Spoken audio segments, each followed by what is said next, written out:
క్రీస్తునాథునియందు ప్రియమైన సహోదరి సహోదరుడా, ఈ రోజున మనమందరం కూడా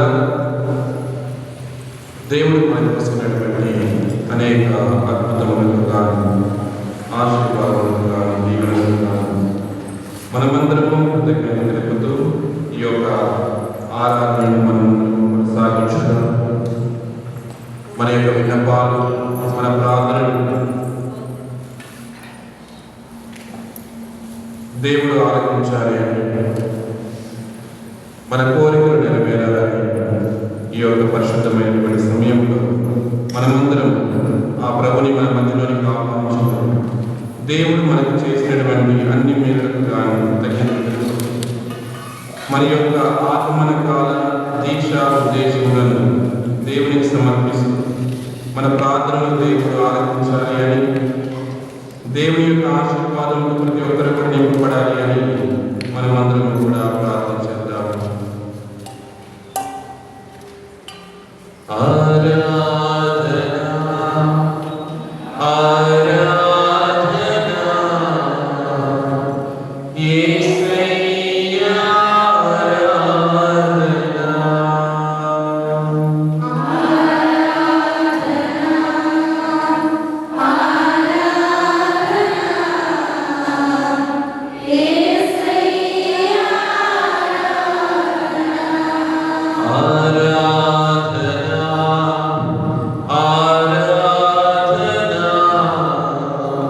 Messeia,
మనకు కావలసినటువంటి అన్ని ఆశీర్వాదములను,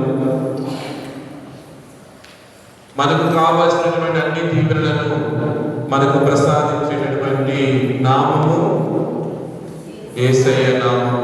యేసు నామములో మాత్రమే మనకందరికీ కూడా రక్షణ. యేసు నామములో మాత్రమే మనమందరం కూడా విడుదలను పొందగలుగుతున్నాం. యేసు నామములో మాత్రమే మనందరికీ కూడా రక్షణ.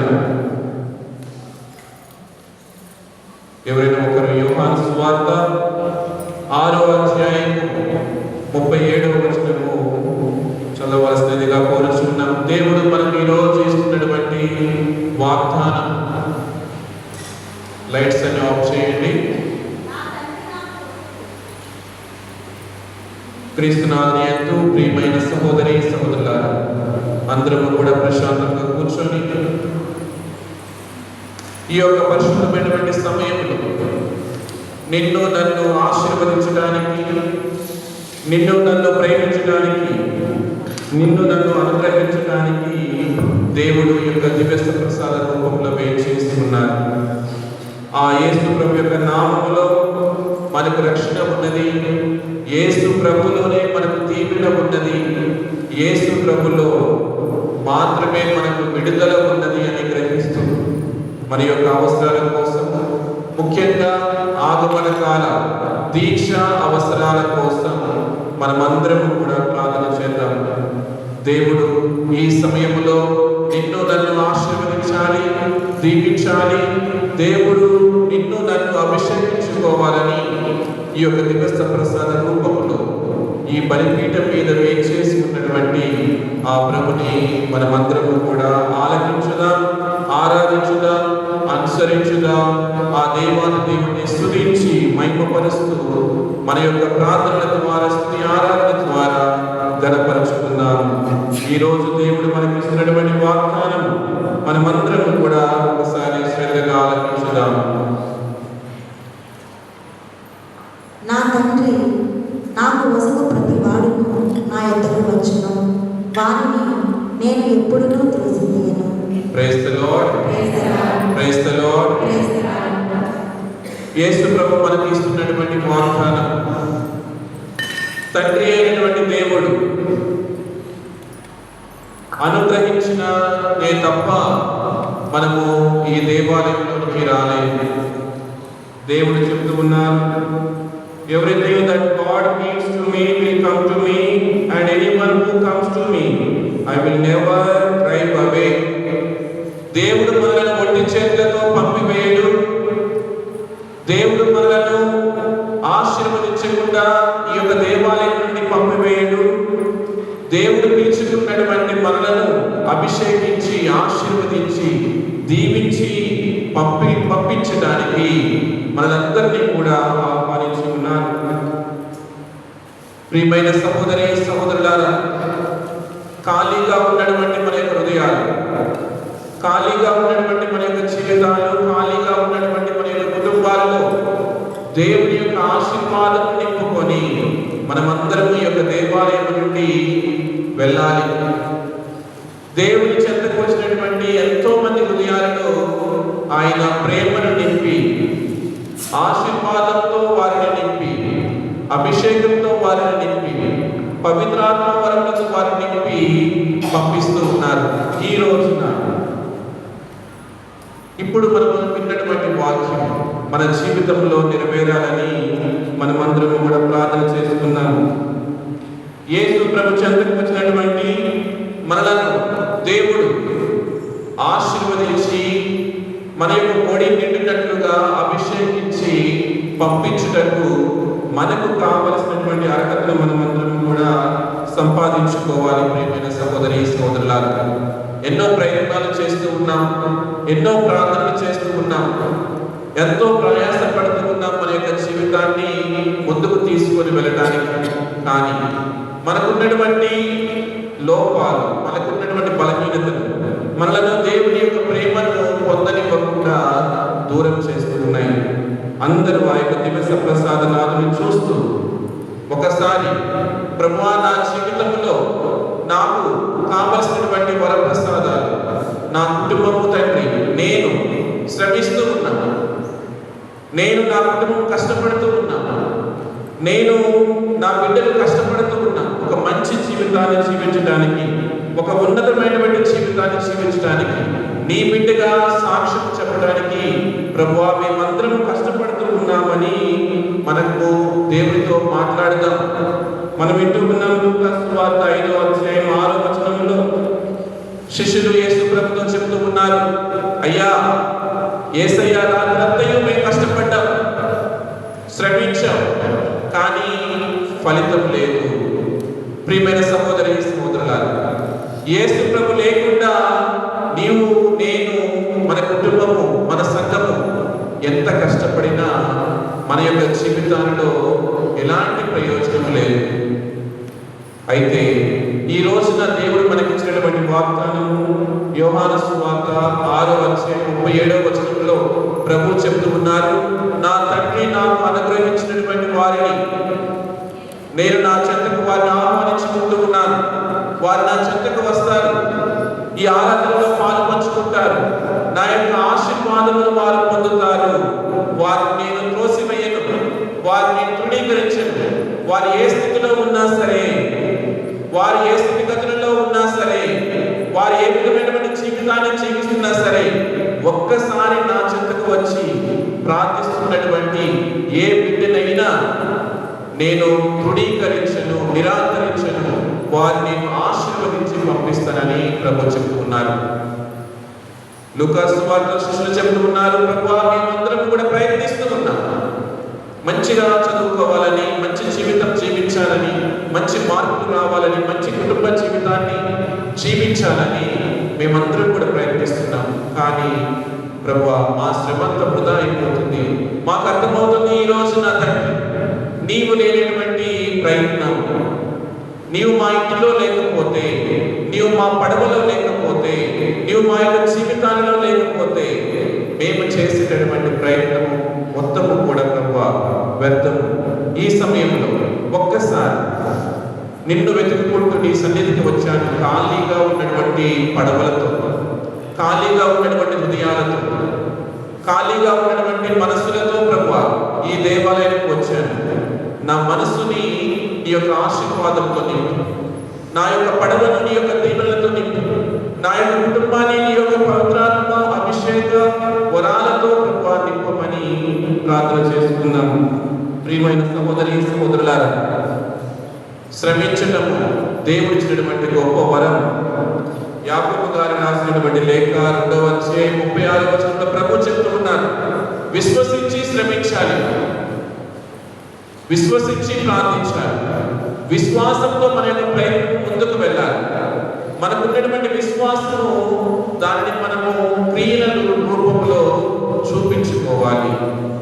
అభిషేకము పొందకుండా, నిష్ప్రయోజనంగా, ఆశీర్వాదములు పొందకుండా, దేవుడి యొక్క ప్రేమను పొందకుండా ఈ దేవాలయాన్ని దాటి మనం వెళ్తున్నామంటే మన విశ్వాస ప్రయత్నము క్రియలతో కూడుకున్నది కాదు అని యాకోబు గారు మనందరికీ కూడా తెలియజేస్తూ ఉన్నారు. ఒక్కసారి మన హృదయాలను పరిశీలించుకుందాం. నేను ఈ దేవాలయం నుండి అవిశ్వాసిగా వెళుతూ ఉన్నానా, క్రియలు లేకుండా వెళుతూ ఉన్నానా, దేవుడి యొక్క ఆశీర్వాదంతో నింపబడకుండా నేను వెళుతూ ఉన్నానా అని ఒకసారి ఆలోచన చేస్తే మనకు తెలిసిపోతుంది. మనము ఎంత నిష్ఠతో, ఎంత నమ్మకముతో, ఎంత విశ్వాసంతో మనము ప్రార్థన చేస్తున్నామని ప్రభు చెప్తూ ఉన్నారు. విశ్వసించినటువంటి వారికి సమస్తము సాధ్యం చేసుకుంటారు.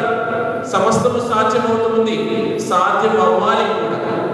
యాకోబు గారు దేవతలతో రాత్రంతా యుద్ధం చేస్తూ కలబడుతూ తెల్లవారుతూ ఉండగా ఇలాంటి సమయంలో దేవదూత వెళ్ళిపోవాలని ఆలోచన చేస్తున్నప్పుడు యాకోబు గారు అడుగుతారు, అయ్యా నన్ను ఆశీర్వదించు, అయ్యా నన్ను దీవించు, అయ్యా నన్ను కనికరించు, నీవు ఆశీర్వదిస్తేనే తప్ప నేను నిన్ను విడిచిపెట్టను. ఇది యాకోబు గారు రాసినటువంటి లేఖలు చెప్తూ ఉన్నారు. పాత నిబంధన గ్రంథంలో యాకోబు గారు చేసింది కూడా ఇదే. ఈ రోజున దేవుడు చేయాలని కోరుకుంటుంది కూడా ఇదే. మన నుంచి ఒకసారి ఆలోచన చేయండి. పోట్లాడాలి దేవుడితో, పట్టుదలతో ప్రార్థించాలి, విశ్వాసంతో ప్రార్థించాలి, నమ్మకంతో ప్రార్థించాలి. అవిశ్వాసులుగా ఆశీర్వాదం లేకుండా, దీవెన లేకుండా ఈ దేవాలయం నుంచి నేను వెళ్ళను. క్రియలు లేనటువంటి విశ్వాసం వ్యర్థము, ఫలించినటువంటి ప్రార్థనలు వ్యర్థము, దీవెనలు పొందలేనటువంటి ఒక ఆరాధన వ్యర్థము అని యాకోబు గారు మనందరికీ కూడా సెలవిస్తున్నారు. ప్రియమైన సహోదరి సహోదరులారా, అందుకని మనమందరం ప్రార్థనలో, విశ్వాసంలో, దేవుని యొక్క నడిపింపులో మనము నింపబడాలి. దేవుని యొక్క ఆశీర్వాదం పొందాలి. దేవుని యొక్క దీవెనలు పొందితేనే తప్ప మనం ఈ స్థలం నుంచి బయటికి వెళ్ళకూడదు. అంత గొప్ప నమ్మకంతో ఈ రోజున మీరందరూ కూడా ఈ యొక్క ఆరాధనలో పాల్పంచుకోనండి. ప్రభు చెప్తూ ఉన్నారు యోహాను సువార్త 6:37 నీవు నా చెంతకు వచ్చావు అని అంటే నీవు నా చెంత నుండి ఆశీర్వాదంతోనే వెళతాను అని నమ్మాలి. ఆయన మనల్ని తృణీకరించను అని ప్రభువు చెప్తూ ఉన్నారు. ఈ ఒక్క వాక్యాన్ని ఈరోజు మనసులో ఉంచుకొని మన యొక్క ప్రార్థనలు, మన యొక్క జీవితాన్ని, మన యొక్క పనిపాట్లను మనం కొనసాగించుదాం. తండ్రి దేవుడు నన్ను అభిషేకించుకున్నాడు, కుమారుడైనటువంటి యేసయ్య దగ్గర నన్ను నడిపించాడు, ఆయన యొక్క ఆశీర్వాదంలో నేను జీవిస్తూ ఉన్నాను అని మనమందరం కూడా ప్రార్థన చేసుకుందాం. ప్రియమైన సహోదరి సహోదరులారా, మన యొక్క జీవిత ప్రయాణంలో ఎవరు లేనప్పుడు, మన యొక్క జీవిత ప్రయాణంలో అంత శూన్యమవుతుంది అనుకుంటున్నప్పుడు ఎంత ప్రయత్నించినా, ఎన్ని పనులు చేసినా, ఎంత ప్రార్థించినా ఫలితం ఉండటం లేదు. చాలాసార్లు చాలామంది నాతో చెప్పేటటువంటి మాట ఇది, ప్రార్థిస్తున్నాం ఫాదర్, కానీ ఎందుకు దేవుడు మా యొక్క ప్రార్థన ఆలకించడం లేదు? కష్టపడుతూ ఉన్నాం, శ్రమిస్తూ ఉన్నాం, నిండు మనసుతో ప్రార్థన చేస్తూ ఉన్నాం, కానీ మా యొక్క ప్రయత్నము ఫలించడం లేదు. మానసికంగా చాలా మంది కృంగిపోతూ ఉన్నారు. చదువుతూ ఉన్నారు పిల్లలు, కానీ మార్పులు రావడం లేదు. నిరాశకు గురైపోయి ఆత్మహత్యలు చేసుకున్నటువంటి విద్యార్థులు ఎంతమంది గురించి మనం పేపర్లో చదువుతూ ఉన్నాం. వ్యాపారం చేస్తూ నష్టాలు పాలైపోయి, కుటుంబాన్ని విడిచి దూరంగా వెళ్ళిపోయి పిచ్చోళ్ళైపోతున్నటువంటి ఎంతో మంది తండ్రుల గురించి మనము చదువుతూ ఉన్నాం, వింటూ ఉన్నాం. ఎంత శ్రమించినా, ఎంత ప్రేమించినా భర్త తన యొక్క ప్రేమను అర్థం చేసుకోవడం లేదని, పిల్లలు తనను అంగీకరించడం లేదని బాధపడుతున్నటువంటి తల్లులు వారి మనసులలో ఎంత రోధిస్తున్నారో మనము చూస్తూ ఉన్నాం. ప్రియమైన సహోదరి సహోదరులారా, ఇంత కేవోస్గా, ఇంత అంధకారంలో ఉన్నటువంటి జీవితాల్లో దేవుడు ఈ రోజున వాగ్దానం ఇచ్చి ఉన్నారు మనందరికీ. యోహాను సువార్త 6:37 తండ్రి దేవుడు మనలను ఈ దేవాలయానికి పిలిచాడు. కుమారుడైనటువంటి దేవుడు ఈ దివ్య మందసము నుండి మనల్ని చూస్తున్నారు. మన చూపు ఈయన నుండి తప్పిపోయిందా? మన చెవులు ఈయన మాటను వినకుండా ఉంటున్నాయా? మన దేహము ఈ యొక్క దివ్య ప్రసాద రూపుడిని అనుభవించకుండా ఈ సమయంలో మనము సమయ పాలన చేస్తే, సమయాన్ని వృధా చేస్తే మనము సర్వాన్ని కోల్పోయిన వారం అవుతాము. ప్రభు చెప్తూ ఉన్నారు, నీవు ఈ సన్నిధి నుండి ఆశీర్వాదంతో వెళ్ళాలి. ఖాళీగా వచ్చినటువంటి నీవు ఖాళీగా వెళ్ళకూడదు. నా యొక్క దీవులతో, నా యొక్క ప్రేమతో వెళ్ళాలి. యాకోబు గారు రాసిన లేఖలు అదే చెప్తున్నారు. క్రియలతో నిండి వెళ్ళాలి, మనం నమ్మకంతో నిండి ఈ దేవాలయం నుండి వెళ్ళాలి. ఈ యొక్క ఆరాధన మనల్ని అభిషేకించాలి అని మనం అందరం కూడా ప్రార్థన చేసుకుందాం. ప్రియమైన సహోదరి సహోదరు మన జీవితాల్లో ఉన్నటువంటి ఈ యొక్క అంధకారం, మన యొక్క జీవితాల్లో ఉన్నటువంటి ఈ యొక్క కష్టాలు, బాధలు, మన ప్రయత్నం ఫలించినటువంటి సమయంలో దేవుడు మనందరికీ తోడుగా తన యొక్క ఆత్మను పంపిస్తూ ఉన్నారు. ఆదికాండము 1వ అధ్యాయం 2వ వచనంలో మనం వింటూ ఉన్నాం, ఈ లోకము చీకటిలో ఉన్నప్పుడు, అంధకారపు లోయలో ఉన్నప్పుడు దేవుని యొక్క ఆత్మ ఈ లోకం మీద తిరగాడుతూ ఉంది అని. ఈ రోజున ఎన్నో ఆశలతో, ఎన్నో కోరికలతో, ఎంతో ప్రయత్నిస్తున్నప్పటికీ కూడా మన జీవితాల్లో నిరాశ కలుగుతున్నటువంటి ఈ యొక్క సమయాల్లో దేవుని యొక్క ఆత్మను మన మీదకు ఎప్పుడైతే ఆహ్వానించుకుంటామో, దేవుని యొక్క ఆత్మ ఈ యొక్క అంధకారంలో ఉన్నటువంటి ఈ లోకం మీదకి ఎప్పుడైతే ప్రవేశించి ఉందో, చూడండి ప్రియమైన సహోదరి సోదరులారా, అద్భుతమైనటువంటి లోకాన్ని దేవుడు సృష్టించాడు. అద్భుతమైనటువంటి లోకము సృష్టించబడింది, అద్భుతాలు జరుగుతూ ఉన్నాయి. ఈ రోజున దేవుని యొక్క ఆత్మ మన మధ్యలోనే తిరుగుతూ ఉంది, మన మీద తిరుగుతూ ఉంది. ఈ దేవాలయంలో దేవుని యొక్క ఆత్మ ఉంది. అవును, నేను నమ్ముతూ ఉన్నాను. దేవుని యొక్క ఆత్మ నన్ను అభిషేకిస్తూ ఉంది, నా కుటుంబాన్ని అభిషేకిస్తూ ఉంది. ఈ దేవాలయానికి రానటువంటి బలహీనతలో ఉన్నటువంటి నా కుటుంబాన్ని కూడా అభిషేకిస్తూ ఉంది. ఎంత ప్రయత్నించినా ఫలించినటువంటి నా జీవితాలను నా తండ్రి దేవుని యొక్క ఆత్మ నా మీదకి దిగి వస్తూ ఉంది, అభిషేకిస్తూ ఉంది అని.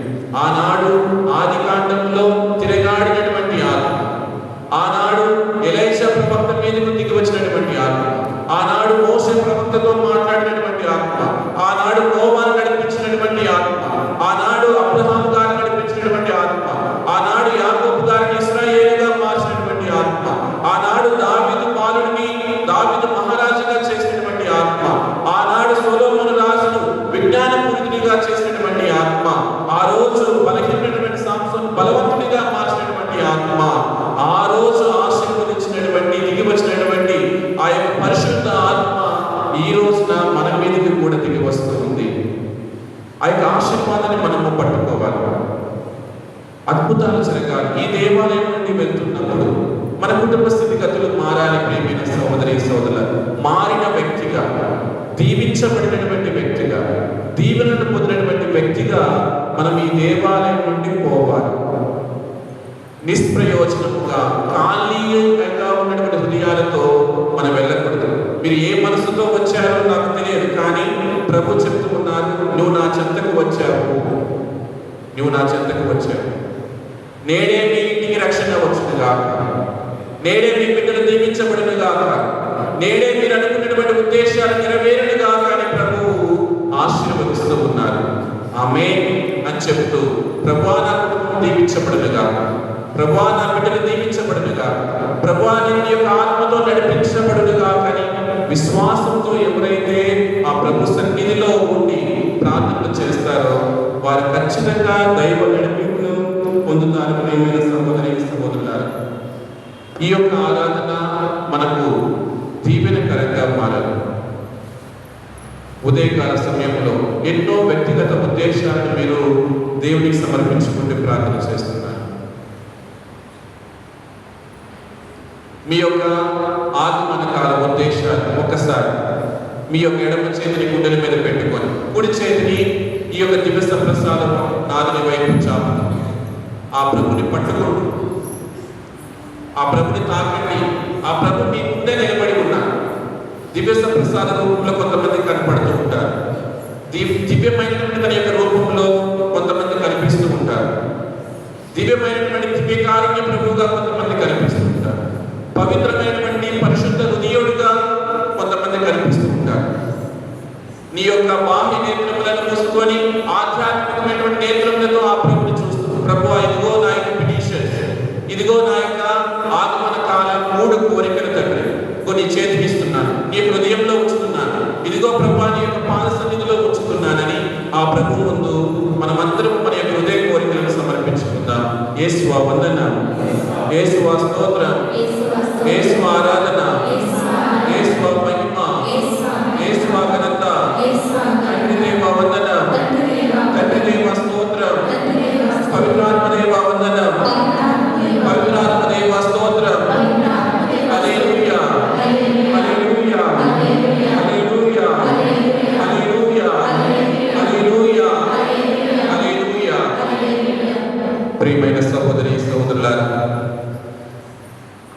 మీలో కొంతమంది ఇంకా దేవుడికి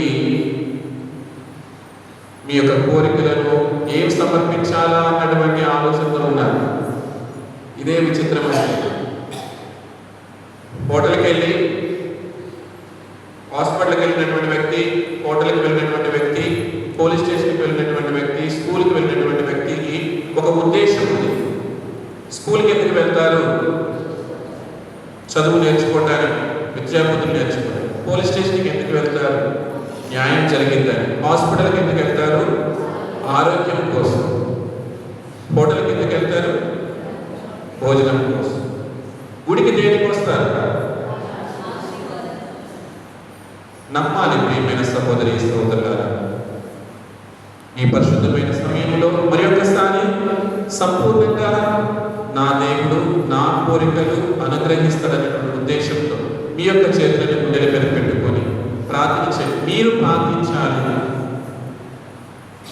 దేవుడికి తెలియక కాదు ఆయనకి పక్షపాత రోగం ఉందని, దేవుడికి కనపడక కాదు ఆయన కుష్ఠరోగి అని, దేవుడికి కనపడక కాదు వాళ్ళు చచ్చిపోయారు అని, లాజరు చచ్చిపోయి 4 రోజులు అయిందని దేవుడికి తెలియక కాదు.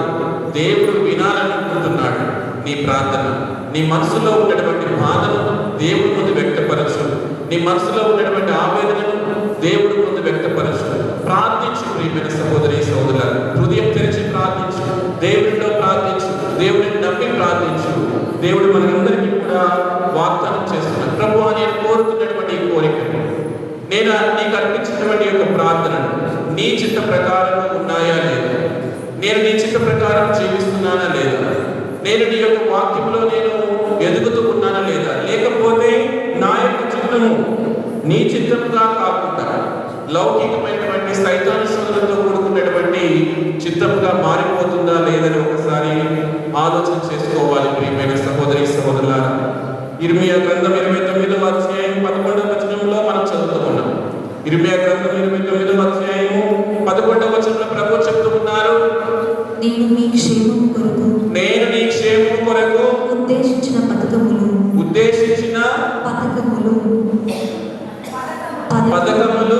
నాకు మాత్రమే తెలియను. Praise the lord. Praise the lord. ఇర్మియా గ్రంథం 29వ అధ్యాయం 11వ వచనంలో ప్రభు చెబుతూ ఉన్నారు, దేవుడికి మన మీద ఒక ప్రణాళిక ఉంది. మన మీద దేవుడికి ఒక ఉద్దేశం ఉన్నది. దేవుడు మన నుండి ఒకటి ఆశిస్తూ ఉన్నాడు. నీకు కొన్ని అవసరాలు ఉండవచ్చు గాక, నీకు కొన్ని కోరికలు ఉండవచ్చు గాక. యోనా ప్రవక్తకి చాలా బలమైనటువంటి కోరిక ఉంది. ఏమిటది? నినేవే పట్టణము వెళ్ళకూడదు. నినేవే పట్టణం వెళ్ళకూడదు. దేవుడి యొక్క మాట వినకూడదు. దేవుడికి దూరంగా వెళ్ళిపోవాలని యోనా ప్రవక్త పడవ అడుగు భాగంలో పడుకొని రహస్యంగా ప్రయాణం చేస్తున్నారు. దేవుడు ఆయన కోరికను నెరవేర్చారా? యూదా ఇస్కరియోతు యేసు ప్రభుతోనే ఉంటూ ఉన్నాడు. యేసు ప్రభులోనే ఉంటూ ఉన్నాడు. యేసు ప్రభుతోనే జీవించి ఉన్నారు. కానీ ఆయనకు ఒక బలమైన కోరిక ఉంది. ఏమిటది? 33 వెండి నాణ్యాల మీదని ఎప్పుడు అమ్మేద్దామా అని. ఆయనతో పాటు ఉన్నటువంటి పేతురు గారికి ఒక ప్రార్థన ఉంది. ఏంటేది ఆ ప్రార్థన? నేను మాత్రానికి దొరికిపోకూడదు. ఇదిగో నువ్వు ఆయనలో ఉన్నవాడివే కదా, ఆయన శిష్యులలో ఒకడివే కదా అని ఆ పనివారు అడుగుతూ ఉన్నప్పుడు పేతురు గారి యొక్క ప్రార్థన ఏంటి? నేను దొరకకూడదు. ఆయన ఎవరో నాకు తెలియదు, నేను ఎప్పుడు వెళ్ళలేదు, అవ్వలేదు, ఆయన ఎప్పుడు నేను చూడలేదు. చూడండి ప్రియమైన సహోదరి సహోదరులారా, ఒక్కొక్కసారి మన ప్రార్థనలు దేవుడి చిత్తమై ఉన్నాయా లేదా అని ఒకసారి ఆలోచన చేసుకోవాలి. దేవుడి చిత్తమే నెరవేరాలి. పరిశుద్ధ మరియ తల్లి మనందరికీ కూడా ఆదర్శంగా నిలుస్తుంది. ఇదిగో సర్వోన్నతుని యొక్క శక్తి నిన్ను ఆవరించును, పవిత్రాత్మ అభిషేకం నీ మీదకి దిగి వస్తుంది. అమ్మా, నువ్వు పురుషుని ఎరగను కదా అని అంటున్నావు, కానీ ఇది మానవ చిత్తము కాదు, దేవుని యొక్క చిత్తము, దైవ చిత్తము నీలో నెరవేరబోతుంది. అప్పుడు పరిశుద్ధ మరియ తల్లి చెప్పినటువంటి మాట, నీ చిత్తమే నాలో జరుగునుగాక.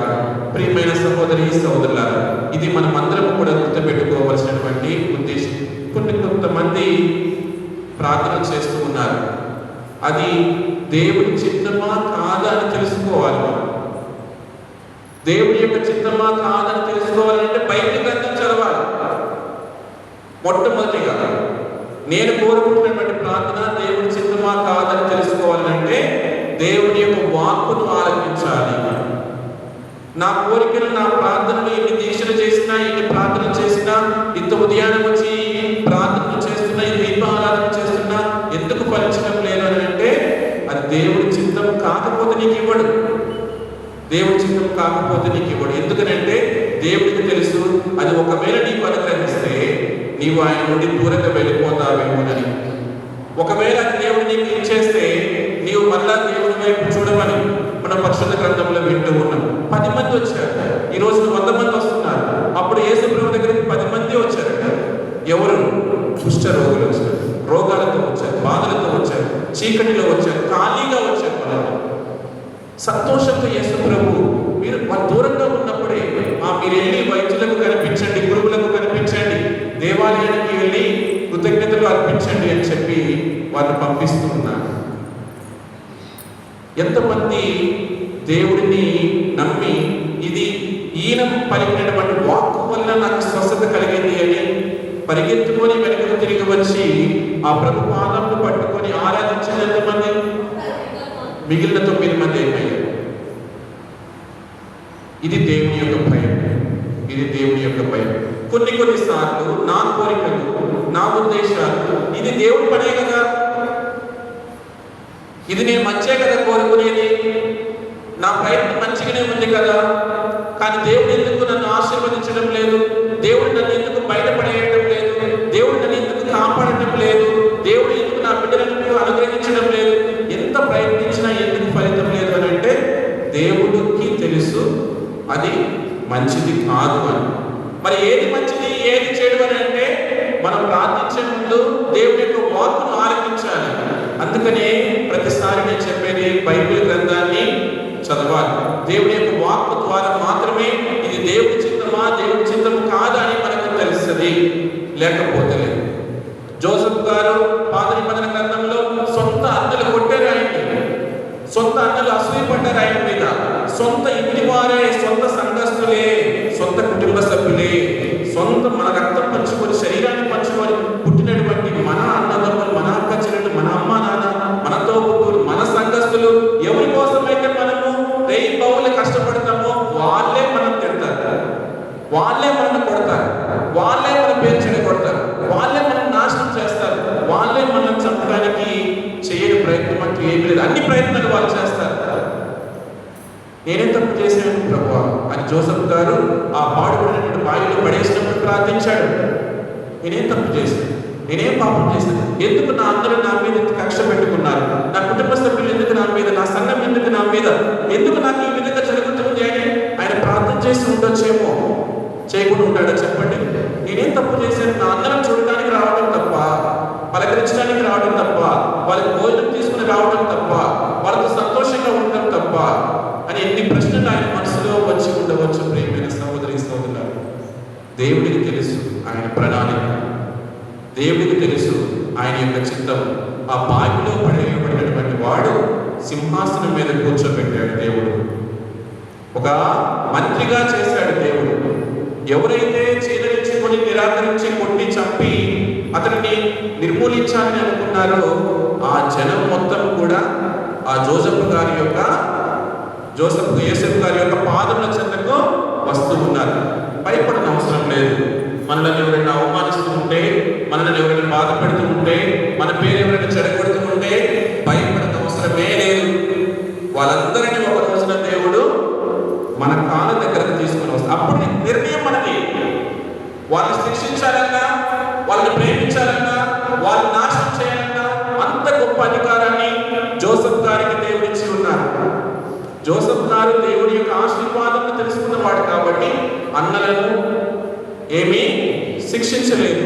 అందుకని ప్రభు చెప్తూ ఉన్నారు, నీ వలే నీ పొరుగు వారిని ప్రేమించు. అన్న, మీరు చంపాలనుకున్నటువంటి తమ్ముడిని నేనే, చచ్చిపోయాడని చిన్న కొడుకు అని చెప్పినటువంటి అబద్ధాన్ని కూడా నేనే. మా నాన్నగారు ఎలా ఉన్నారు, నా సహోదరులు అయినటువంటి మీరందరూ ఎలాగా ఉన్నారు అని వారందరినీ కూడా నాటకీయంగా తన యొక్క రాజ్యంలోకి సంపాదించుకున్నాయి. ఆ యొక్క వచనాలు చదువుతుంటే ఎంత గొప్పగా జీవిత సాక్ష్యాన్ని మనకు చెప్తుంది. మనం ఎందుకు మరి నిరాశ పడుతూ ఉన్నాం? మనం ఎందుకు నమ్మడం లేదు దేవుడిని? మనం ఎందుకు అంగీకరించడం లేదు దేవుడి చిత్తం ఏమిటో ఎందుకు మనం తెలుసుకోలేకపోతున్నామంటే ఫస్ట్ తప్పు దేవుని యొక్క వాక్కును మనము ఆలకించడం లేదు. రెండవది, దేవుని యొక్క వాక్కుతో స్థాపితమైనటువంటి ఈ యొక్క ఆర్సిఎం సంఘం యొక్క విలువను మనము తెలుసుకోలేకపోవడం, కట్టడలను తెలుసుకోలేకపోవడం, ఆ యొక్క కట్టడలను నిరాకరించడం. దేవుడి చిత్తం ఏమిటో మనకి రెండు విధాలుగా తెలుస్తుంది. ఒకటి దేవుని యొక్క వాక్కు ద్వారా, రెండవది గురువుల యొక్క బోధన ద్వారా. ఈ రెండు విషయాలు పెడచెవిన పెట్టి మనం ఎంత ప్రయత్నించినా శిష్యులు చెప్పినట్లుగా లూకాసు వార్తలో ప్రభువా రాత్రంతయు మేము శ్రమించాం తండ్రి, 50 సంవత్సరాలుగా మేము ప్రార్థన చేస్తున్నాం, మా యొక్క విచారణలో ఎలాంటి మార్పు లేదు, 30 సంవత్సరాలుగా మేము కష్టపడుతున్నాం, మా కుటుంబంలో ఎలాంటి ఆశీర్వాదం లేదు, దీవెన లేదు అని చెప్పి బాధపడే బదులు ఈ రోజున ఒక్కసారి ఆ యేసు ప్రభుని చూస్తూ నీ చిత్తం ఏంటి ప్రభువా, నీ యొక్క ఆలోచనలు ఏంటి నా బిడ్డ గురించి, నీ యొక్క ఆలోచనలు ఏంటి నా కుటుంబం గురించి, మరి నేను ఎక్కడ తప్పిపోతూ ఉన్నాను, నీ యొక్క వాక్కును నాకు వినిపించు ప్రభువా అని చెప్పి ఆ ప్రభు వైపు చూస్తూ ఒక్క నిమిషం మౌనంగా మనం అందరము ప్రార్థన చేసుకుందాం.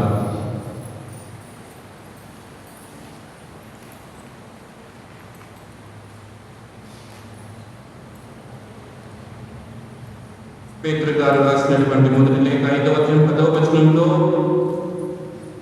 ప్రార్థించినట్లుగా మనము కూడా ప్రభువా నన్ను బలపరచు, నా బలహీనతలు ఎందరూ నన్ను బలపరచు, ఎలా ప్రార్థించాలో నాకు నేర్పించు, నాకు సపోర్ట్గా ఉండకండి, నేను బలహీనంలో ఉన్నాను ప్రభువా అని చెబుతూ ప్రార్థన చేసుకుందాము.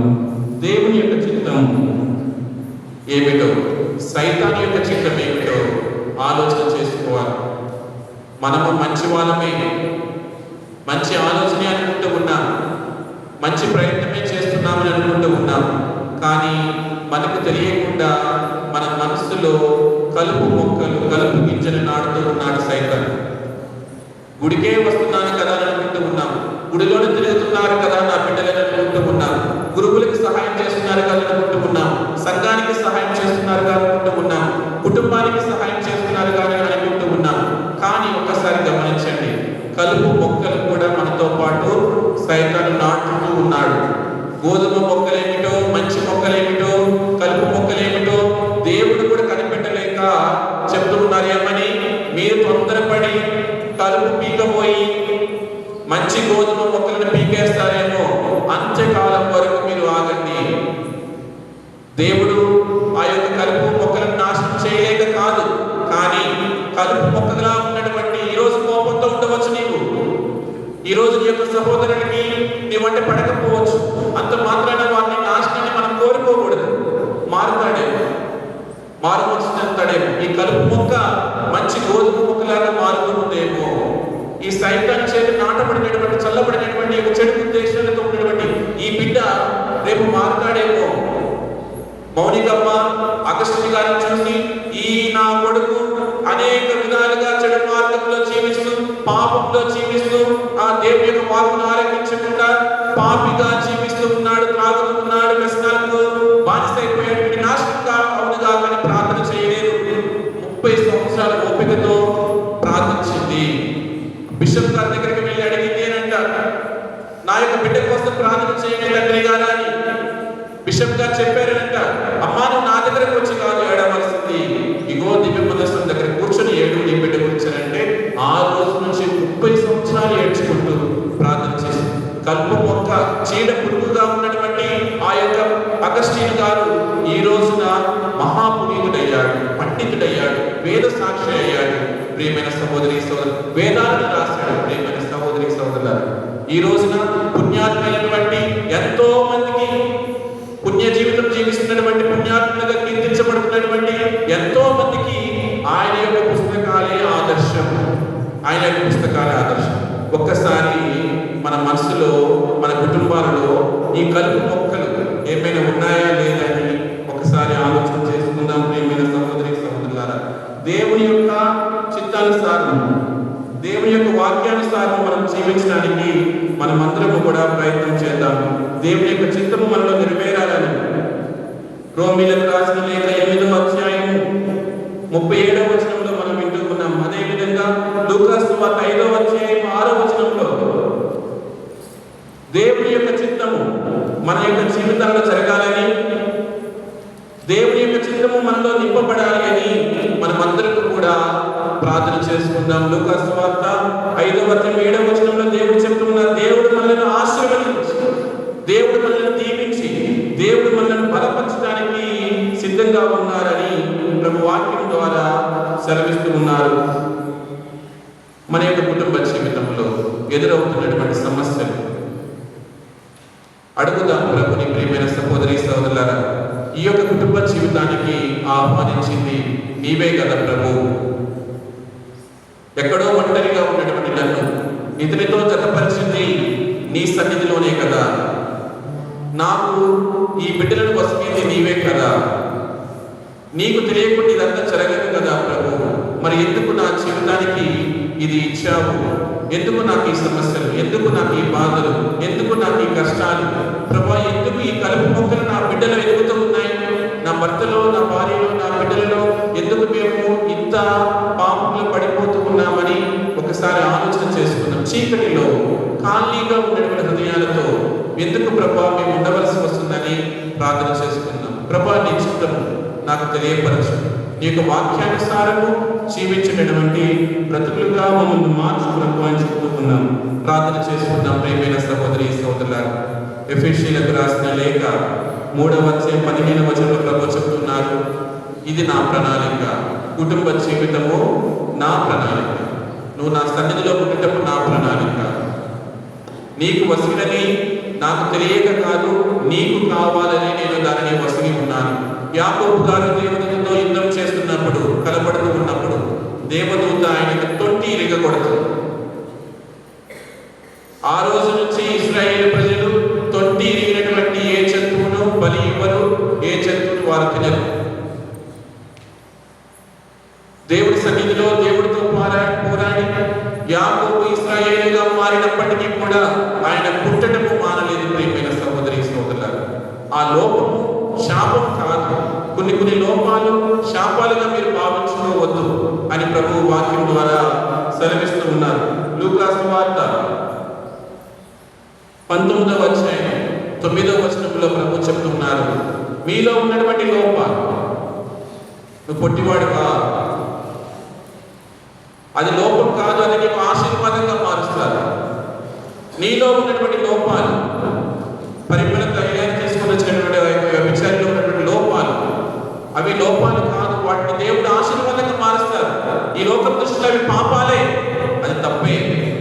కానీ దేవుడు నీ లోపాలను, నా లోపాలను ఆశీర్వాదంగా మారుస్తారు. ప్రియమైన సహోదరి సహోదరులారా, ఆ యొక్క పరిమళ తైలాన్ని తీసుకొని వచ్చి పగలగొట్టి తన యొక్క పాదాలకు రాస్తూ కన్నీటితో తన యొక్క పాదాలను కడుగుతూ తన వెంట్రుకలతో ఆ యొక్క ప్రభు యొక్క పాదము తుడుస్తున్నటువంటి ఆ స్త్రీని దేవుడు క్షమిస్తూ ఉన్నాడు, ప్రేమిస్తూ ఉన్నాడు, ఆదరిస్తూ ఉన్నాడు, ఆశీర్వదిస్తూ ఉన్నాడు. ప్రియమైన సహోదరి సహోదరులారా, పొట్టి జంగయ్యను దేవుడు ఆహ్వానిస్తూ ఉన్నాడు, తన ఇంటికి వస్తానని చెబుతూ ఉన్నారు. ఈ రోజున ప్రభు పొట్టి జంగయ్యతో చెప్పినటువంటి మాట, నేడే ఈ ఇంటికి రక్షణ వచ్చింది, నేడే నా ఇంటికి కూడా రక్షణ వచ్చింది అని విశ్వాసంతో మనం ప్రార్థన చేయాలి. ప్రియమైన సహోదరి సహోదరులారా, ఇది దేవుని యొక్క ఏర్పాటు. నా కుటుంబం దేవుని యొక్క ఏర్పాటు. ఇప్పుడు ఉన్నటువంటి నా స్థితి దేవుని యొక్క ఏర్పాటు. ఇప్పుడు ఉన్నటువంటి నా యొక్క స్టేటస్ దేవుని యొక్క ఏర్పాటు. ఇప్పుడు నా బాధే, కానీ ఈ యొక్క బాధలను, ఈ కన్నిటిని ఒక నవోదయపు వెలుగుగా దేవుడు మారుస్తున్నటువంటి విశ్వాసంతో చేసినటువంటి యుద్ధమే ఈ యొక్క ప్రార్థన. ఈ యుద్ధంలో వెనుకకు తిరిగి చూడకూడదుగా, ముందుకు వెళ్తున్నటువంటి వారముగా, ప్రయత్నిస్తున్నటువంటి వారముగా, ప్రయాసపడుతున్నటువంటి వారముగా, ప్రార్థిస్తున్నటువంటి వారముగా మనం ఉండాలి. అప్రమత్తంగా ఉండాలి. మనలాగనే 10 మంది అమ్మాయిలు పెళ్లి కుమారుడు వస్తున్నాడని వెలుగుతున్నటువంటి దీపాలతో ఎదురు చూస్తున్నారండి. దానిలో 5గురు మాత్రమే పెళ్లి విందులోకి వెళ్ళారు, ఇంకొక 5గురు బయట ఉన్నారు, వెలుపల ఉన్నారు. కారణం ఏంటి? వాళ్ళలో దీపం లేదు, దీపం మారిపోయింది. సిద్ధపడి ఉండాలి. ప్రియమైన సహోదరు సిద్ధపడి రావాలి దేవాలయానికి. పెళ్లి కుమారుడు దేవుడు ఎప్పుడు మనల్ని ఆశీర్వదిస్తాడో తెలియదు. ఈ రోజు ప్రార్థనకి వెళ్ళాను కాబట్టి ఇది జరగలేదు కాబట్టి నేను మళ్ళీ ఇంకోసారి వెళ్ళను. ఇది కాదు సిద్ధపాటు అని. ఆ మిగిలిన 5 చెప్తూ ఉంటారు, అమ్మా మీకు మాకు పంచడానికి మా దగ్గర ఎక్కువ తైలము నూనె లేదు, మాకు కొంచెం ఇవ్వండి, కొంచెం ఇస్తే చాలు, కొంచెం ఇస్తే చాలు, ఒక్క రోజు బ్రతికితే చాలు, ఒక్కసారి పూజలు పాల్పంచుకుంటే చాలు, ఒక్కసారి దివ్య ప్రసాదం తీసుకుంటే చాలు, ఒక్కసారి మా అమ్మ నాన్న క్షమాపణ చచ్చిపోతారు, ఒక్కసారి నా భార్య క్షమాపణ ఒక్క క్షణం, ఒక్క రోజు, 1 గంట ప్రబోధాన్ని బ్రతికించమంటే కుదరదు. సమయం ఉన్నప్పుడే, దీపం ఉన్నప్పుడే ఇల్లుని చక్కదిద్దుకోవాలి.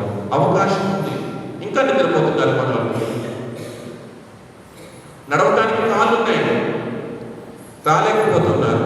మీరు కూడా దుప్పటిగా వచ్చారు కదా మీ పిల్లలకి. Praise the lord, praise the lord. పడుకున్నానా? పర్లేదు. ఫ్యాన్ వేసి, ఇప్పుడు చలి ఉంది కాబట్టి ఫ్యాన్ ఆన్ చేసి, దుప్పటి కప్పి, ఏసీ ఆన్ చేసి, ఆఫ్ చేసి, తలుపు దగ్గరికి వేసి, పిల్లకి నిద్రపోతున్న వాళ్ళకి ఏ డిస్టర్బెన్స్ లేకుండా మంచిగా పడుతుంది. వాడు బాగానే పడుతుంది. Praise the lord. డిస్టర్బ్ చేయాలా? దేవుని యొక్క ఆత్మ దిగి వస్తే ఆ కోనేటి మీదకి, ఆ కోనేటిలో ఉన్నటువంటి నీళ్ళన్నీ కూడా కదులుతాయంట. ఆ నీళ్ళు కదిలినప్పుడు ఎవడైతే ఫస్ట్ దూకుతాడో వాళ్ళకి స్వస్థత వస్తుంది. దేవుని యొక్క ఆత్మ ఈ గంటలో ఎప్పుడు దిగి వచ్చిందో, ఎవరి మీదకి దిగి వచ్చిందో తెలియదు. ఎవరైతే దాన్ని అందిపుచ్చుకుంటారో వారికి స్వస్థత వస్తుంది. దుప్పటి కప్పు వస్తే నిద్ర వస్తుంది. Praise the lord, praise the lord, praise the lord, praise the lord. లూకాసు వార్త 19వ అధ్యాయము 9వ వచనంలో దేవుని యొక్క వాక్యము మన కుటుంబంలో ఎలా నెరవేరింది? నేడే ఇంటికి రక్షణ, నేడే నీ బిడ్డకి రక్షణ, నేడే నీ ప్రయత్నాలు ఫలిస్తాయి, నేడే నువ్వు ఆశీర్వాదం పొందుతామన్నటువంటి దేవుని యొక్క వాగ్దానం ఎలా నెరవేరింది? ఆయన వచ్చినప్పుడు నువ్వు ఉండాలి, కానీ నువ్వు వచ్చినప్పుడు ఆయన రావాలి. ఆయన రాలేదని చెప్పేసేసి వెళ్ళిపోతూ ఉంటే బయట ఉండిపోయి పళ్ళు కొరుకుకుంటూ, కళ్ళు పిటికరించుకుంటూ, చీకటిలో సైతాలతో వెళ్ళిపోతే మనం నరకాగ్నిలోకి వెళ్ళిపోతాం. కాళ్ళు చేతులు కట్టేసి వెళ్ళి వెలుపల ఉండడం అంటే చీకటిలోనికి పడేయండి అని ప్రభు చెబుతూ ఉన్నారు. అక్కడికి పోయిన తర్వాత నిప్పు చల్లారదు, పురుగు చావదు, నిత్య నరకాగ్నిలోనికి మనం వెళ్ళిపోతాం. వాక్యం వినాలి. నా ప్రార్థనలు ఫలించాలంటే దేవుని వాక్కు వినాలి, గురువుల మాట వినాలి, చర్చ్ టీచింగ్స్ నమ్మాలి. ప్రియమైన సహోదరి సహోదరులారా, అది నమ్మినప్పుడే మనకు మన యొక్క జీవితాలకు ఆశీర్వాదం వస్తుంది. అదే ప్రభు చెప్తున్నారు లూకాసు వార్త 19వ అధ్యాయం 9వ వచనంలో, నేడే ఈ ఇంటికి రక్షణ వచ్చింది అని. ఆ యొక్క వాక్యాన్ని మనం స్వీకరించినప్పుడే మనమందరం కూడా నిలబడగలుగుతాం. ఇంకొకటి, మన జీవితంలో ఉన్నటువంటి కలుపు మొక్కలు మనం కనిపెట్టలేము. అందరూ చూడడానికి బాగానే ఉన్నారు. ఎవరు కత్తులు పట్టుకుని వచ్చారో తెలియదు. అందరూ మనతో పాటు పని చేస్తూ ఉంటారు, మనతో పాటు నడుస్తూ ఉంటారు, మన కుటుంబం పక్కనే వాళ్ళ కుటుంబాలు ఉంటా ఉంటాయి. అందరం కలిసి జీవిస్తూనే ఉంటూ ఉన్నాం. ఎవరు మన శత్రువు, ఎవరు మన మిత్రుడు కనిపెట్టలేదు. యేసు ప్రభు కూడా గుర్తులేదు పేతురు గారి చేతులు కత్తి ఉందని. అందుకని ఎప్పుడైతే కత్తిని చూశాడో అప్పుడు యేసు ప్రభు ఏమంటున్నారు, ఈ కత్తులతో కటాలతో నాకేం పని? శత్రువులను చంపడానికి కాదు నేను వచ్చింది, ప్రభు చెప్తూ ఉన్నారు. నా శత్రువులను నాశనం చేయడానికి కాదు నేను వచ్చింది, వారిని మార్చడానికి నేను వచ్చాను. చెడ్డవారిని, దొంగలను, దోపిడీదారులను, హంతకులను, నరహంతకులను, నేరస్తులను, వీరిని చంపడం కాదు నా పని. నేను వచ్చింది విరిగి నలిగినటువంటి హృదయాన్ని కాపాడటానికి, వారిలో మార్పు కల్పించడానికి నేను వచ్చాను. మీరు కూడా, నేను కూడా ప్రార్థన చేయకూడదు, ప్రభా నాకు తిప్పిన వాడు నోరు పడిపోవుడుగా, ప్రభా నాకు తగినటువంటి కాలు పడిపోవుడుగా. ఎవరు తగ్గుతారు మిమ్మల్ని? కన్యాంత ఎవరికి ఉంటుంది? భర్తకే ఉంటుంది. లేకపోతే నువ్వు పడుకున్నప్పుడు నీ భార్యకు ఉంటుంది. ఆ కాలు పడిపోతే ఎవరు సేవ చేయాలి? మళ్ళీ నువ్వే సేవ చేయాలి. ప్రార్థనలు ఫలించవు. అలాంటి ప్రార్థనలు ఫలించవు. అలాగే ప్రార్థించకూడదు కూడా. నా శత్రువులు నాశనం అవ్వాలి, నన్ను తిట్టినవాడు అట్లా అవ్వాలి, నన్ను కొట్టినవాడు అట్లా అవ్వాలి, వాళ్ళు ఇంట అవ్వాలి, వాళ్ళు అంట అవ్వాలి. ఇది కాదమ్మా మన ప్రార్థన. ఈ కత్తులు అవసరం లేదు. ప్రభు చెప్తున్నారు, నేనే యుద్ధం చేయాలనుకుంటే నా తండ్రి దేవునికి ప్రార్థిస్తే ఎన్ని వేల మంది లక్షల మందిని ఆయన యుద్ధానికి పంపించాడు. ఎంతమంది దేవదూతలు వచ్చి నన్ను కాపాడతారు, నా కాలికి చిన్న రాయి తగలకుండా వాళ్ళని ఎత్తి పట్టుకుంటారు అని యేసు ప్రభు చెప్తున్నారు. ఈ రోజున మనం శత్రువులను ప్రేమించాలని ప్రభు చెప్తున్నారు. వాళ్ళు చెడుని కాదు, చెడుని కాదు. యేసు ప్రభు కుడి ప్రక్కన ఒకడు సిలువ వేయబడ్డాడు. వాడు దొంగ, గది దొంగ కాబట్టి సిలువ వేయబడ్డాడు. దేవుడు వాడు చేసిన తప్పుని మంచి పని చేసామని అనట్లేదు, వాడు చేసిన తప్పే. కానీ వీడు మంచి మొక్క, దేవుడి రూపంలో సృష్టించబడ్డాడు. గోధుమ మొక్క వీడు, కానీ వీడిలో కలుపు గింజలు నాటింది ఎవరు? సైతాను. ఆ కలుపును తీసేస్తూ ఉన్నారు దేవుడు, ఆ కుష్టిని తీసేస్తున్నాడు దేవుడు, ఆ పక్షపాతాన్ని తీసేస్తున్నాడు దేవుడు. ఆ పొట్టితనం అనేటటువంటి ఆ యొక్క మనసులో బాధపడుతూ ఉంటాం మనం. నేను పాడలేను, నేను ఆడలేను, నేను చేయలేను, నేను పూజించలేను, నాకు డెకరేషన్ రాదు, నాకు అది రాదు, ఇది రాదు, నేను పొట్టిగా ఉన్నా, లేకపోతే నేను పెద్దగా ఉన్నా, నా గొంతు బాగోదు, లేకపోతే ఇలాంటి వాటన్నిటి ఒక్కరు పెట్టుకునేటటువంటి మనస్తత్వము మంది కాదు. అది ఎవరిది? సైతాను. పాపం నేనే వెళ్తే వాళ్ళు నా కులం వాళ్ళు కాదు, కులపించి ఇప్పుడే కాదు, అప్పటి నుంచే ఉంది. నా వాళ్ళు కాదు, వాళ్ళు నా ఇశ్రాయేలు ప్రజలు కాదు, నా మంద కాదు, వాళ్ళందరూ అన్యులు, తాగుబోతులు, తిరిగిపోతులు, వాళ్ళు ఎలాంటి వాళ్ళు, వాళ్ళ మధ్యలో పాపం నేను వెళ్ళకూడదు అనుకున్నాడు యోనా ప్రవక్త. అది కాదు దేవుడు కోరుకునేది, అది కాదు దేవుడు కోరుకు. దేవుడు కోరుకునేది వేరే. వారు మనసు పొందే విధంగా వారిని చేయాలని కోరుకుంటున్నాడు. ప్రియమైన సహోదరి సహోదరులారా, అందుకని ఇర్మియా గ్రంథము 2వ అధ్యాయము 19వ వచనంలో మనమందరం కూడా వింటున్నాం. మనం ఎట్టి పరిస్థితులలో సైతానుని గెలవనివ్వకూడదు. ప్రియమైన సహోదరి సహోదరులారా, ఎట్టి పరిస్థితులలో చెడుని మన హృదయంలో పెంచకూడదు. ఎట్టి పరిస్థితులలో వేరే వారి యొక్క నాశనాన్ని మనము కోరుకోకూడదు. మన ప్రార్థన దీవెనకరంగా ఉండాలి, ఆశీర్వాదకరంగా ఉండాలి. మన ప్రార్థన దేవుని యొక్క చిత్తాన్ని నెరవేర్చే విధంగా ఉండాలి. అదే ఆ ఇర్మియా గ్రంథం 2వ అధ్యాయం 19వ వచనంలో మనమందరం కూడా వింటున్నాం. మనం ఎట్టి పరిస్థితులలో కూడా సైతానికి చెడుకి తాము ఇవ్వకుండా దేవుని యొక్క చిత్తానికి, దేవుని యొక్క తత్వానికి మనము చోటు ఇవ్వాలి అని ప్రభు చెప్తున్నారు. ఎన్నో బాధలు పడుతూ ఉన్నాడు ఇర్మియా ప్రవక్త. అయినప్పటికీ కూడా దేవుని యొక్క చిత్తాన్ని నెరవేర్చడానికి ఆశ కలిగి ఉన్నారు. ప్రియమైన సహోదరి సహోదరులారా, మరి నా శత్రువులు, నా నాశనాన్ని కోరుకునే వాళ్ళ సంగతి ఏంటి ప్రభు అని అంటే, కీర్తన గ్రంథము 110వ కీర్తన 1వ వచనంలో ప్రభు చెప్తున్నారు, నీ శత్రువులను నీ పాదముల కింద ఉంచేంత వరకు, నీ కాళ్ళ దగ్గరికి వచ్చేంత వరకు నీవు ఆ ప్రభునకు కుడి వైపున కూర్చో, ప్రార్థనలో కూర్చో, ప్రార్థన చేయి. వాళ్ళే నీ కాళ్ళ దగ్గరకు వస్తారు. జోసెఫ్ గారి కాళ్ళ దగ్గరకు వాళ్ళ అన్నలు వచ్చినట్లుగా వాళ్ళే నీ కాళ్ళ దగ్గరకు వస్తారు. వాళ్ళని ఎట్లా చంపాలి, వాళ్ళ పేరు ఎలా చెడగొట్టాలి, వాళ్ళు ఏ విధంగా, ఇవన్నీ నువ్వు ఏం చేయని అవసరం లేదు. నీ శత్రువులను నీ కాళ్ళ దగ్గరకు పెట్టేంత వరకు నీవు నిశ్శబ్దంగా ఆయనకు, దేవాది దేవునికి కుడివైపున కూర్చో, అంటే ప్రార్థనలో కూర్చో, ప్రార్థించు, దేవునికి చిత్తం నెరవేరే వరకు ప్రార్థించు, వాళ్ళని కాళ్ళ దగ్గరికి వచ్చేంత వరకు ప్రార్థించు. తర్వాత కత్తి నీ చేతిలో ఉంటుంది, కత్తి నీ చేతిలో ఉంటుంది. నేను చంపాలనుకుంటున్నటువంటి వాడు నిద్రమత్తులు నీ ముందు ఉంటాడు. దావీదు మహారాజు ముందు నిద్రపోతూ ఉన్నాడు. ఎవరు? సౌలు మహారాజు. ఉరికించాడు, దేశ దేశాలు ఉరికించాడు, కొండల మీద ఉరికించాడు.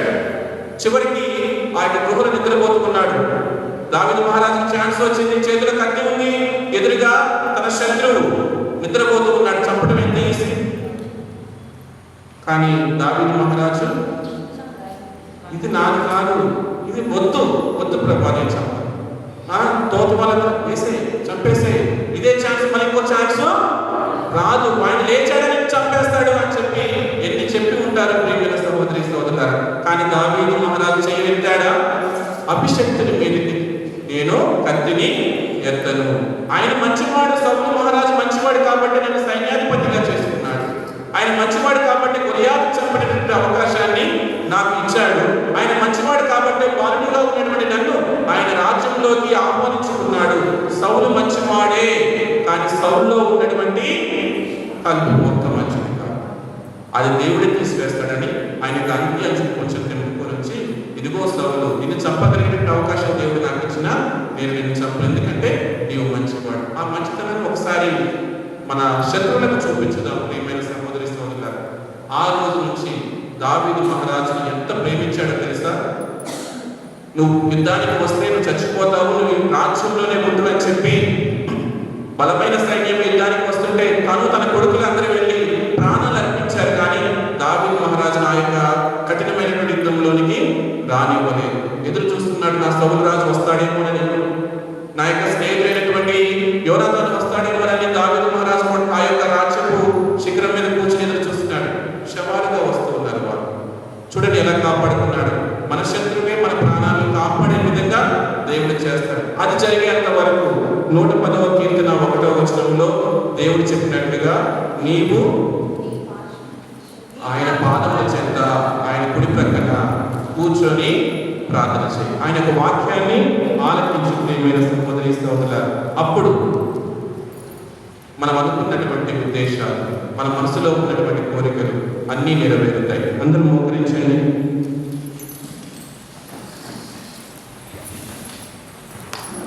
దేవుని యొక్క అభిషేక జలాలు మీ మీదకు చల్లబడుతున్నప్పుడు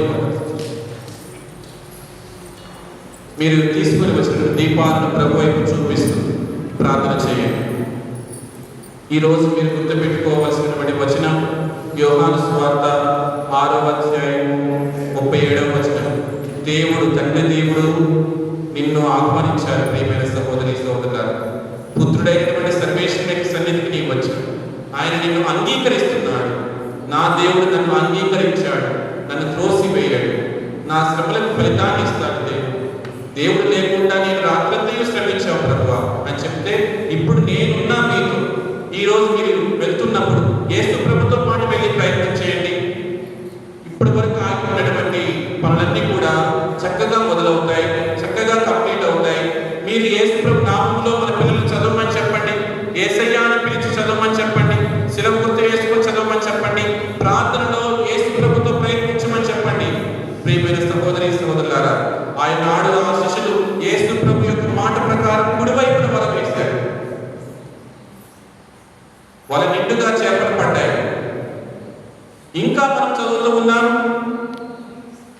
ఆ పడవ సరిపోక వారి ఇంకొక పడవను కూడా ఆహ్వానిస్తున్నారు, పిలుస్తున్నారు. 2 పడవలు చేపలతో నిండిపోయి ఉన్నాయి. ప్రియమైన సహోదరి సహోదరులారా, ఈ విధంగా యేసు ప్రభుతో మనము ప్రయత్నం చేయాలి.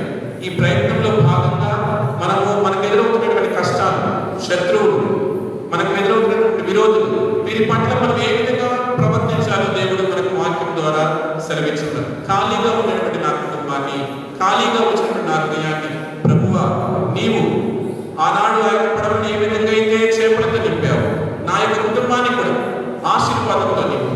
నా యొక్క ఆగమన కాల దీక్ష ఉద్దేశాలు ఒక 3 ఉన్నాయి. ఆ 3టిని ఈ యొక్క వెలుగుతున్నటువంటి దీపాల ఆరాధనతో నీకు సమర్పిస్తుంది. ఎత్తి పట్టుకున్నాను ప్రభువా, ఒకసారి నువ్వు కాదు, ఒకసారి నా యొక్క విన్నపాలు స్వీకరించు తండ్రి. నన్ను ఒకసారి చూడు ప్రభువా, నీ చూపు నా మీద ఉంచు తండ్రి. ఎంతో మంది నీ మీద పడుతూ ఉన్నారు, కానీ నీకు ఎవరికి కూడా స్పందించలేదు.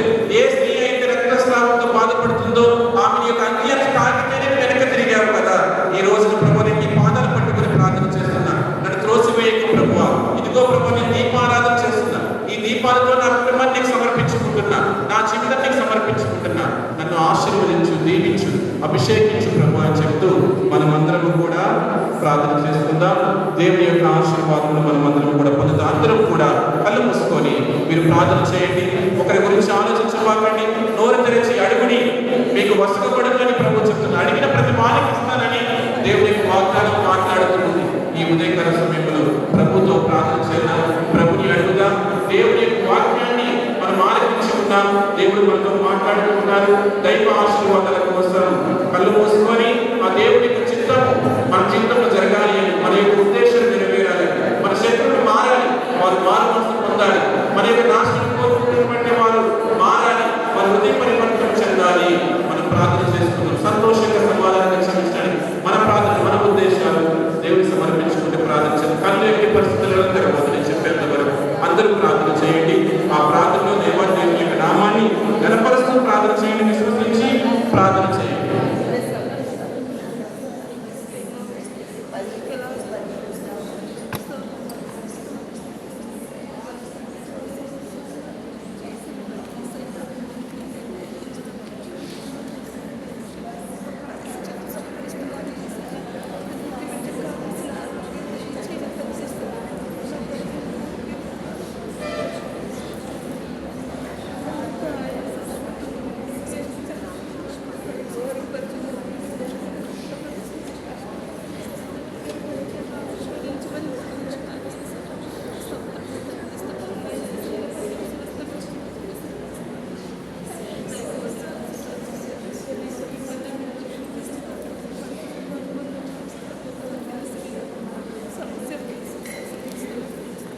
లూకాసు సువార్త 19వ వచనంలో దేవుడి వాగ్దానాన్ని మనందరం కూడా స్వీకరించుకుందాం.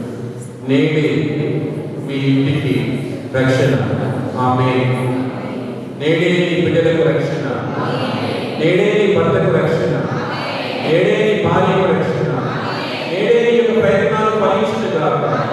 నేడే నీ కోరికలు తీరుగాక. నేడే నీవు దేవుని సన్నిధిలో ఆశీర్వదించబడుగాక. పరిశుద్ధ పరమ దివ్య సత్ప్రసాదమునకు పరిశుద్ధ పరమ దివ్య సత్ప్రసాదమునకు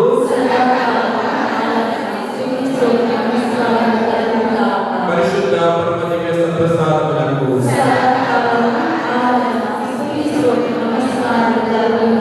సర్వశక్తి సర్వేశ్వరుడు పిత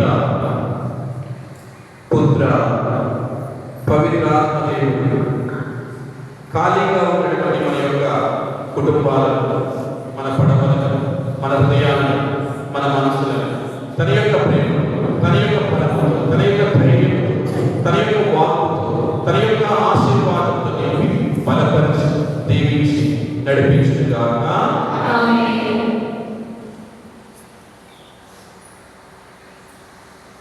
పూజ